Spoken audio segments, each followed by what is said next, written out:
যাক, আমি আর কিছু বলতে পারি না।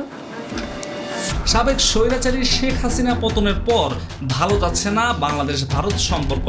একের পর এক সংখ্যালঘু ইস্যু, বর্ডার ইস্যু এবং রপ্তানি ইস্যু নিয়ে সরকার পতনের পর থেকে সবসময় গরম রয়েছে বাংলাদেশ ও ভারতের সম্পর্ক।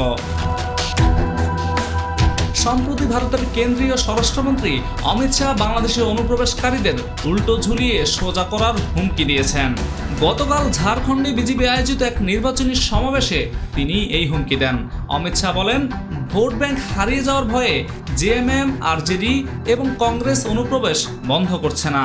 যদি আপনারা ঝাড়খণ্ডের সরকার পরিবর্তন করেন তাহলে আমি প্রতিশ্রুতি দিচ্ছি ঝাড়খণ্ড থেকে একজন একজন করে সব রোহিঙ্গা ও বাংলাদেশি অনুপ্রবেশকারীদের বের করে দেবে বিজেপি।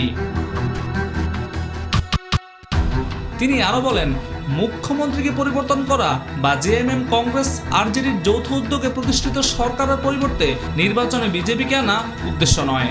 ভোটারদেরকে দুর্নীতিবাদ সরকারকে সরিয়ে দিতে হবে, এমন একটি সরকার আনতে হবে যারা দুর্নীতি বন্ধ করবে।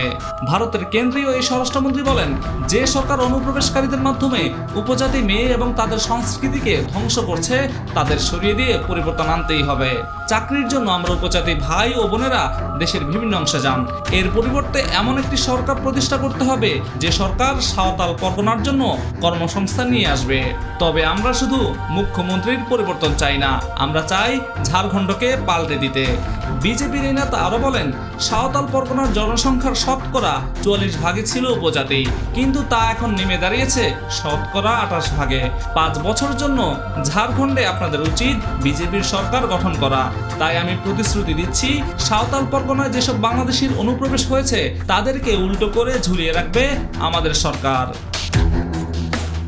প্রসঙ্গত সব ঠিক থাকলে আগামী নভেম্বর মাসে ঝাড়খণ্ডে বিধানসভা নির্বাচন অনুষ্ঠান হওয়ার কথা রয়েছে।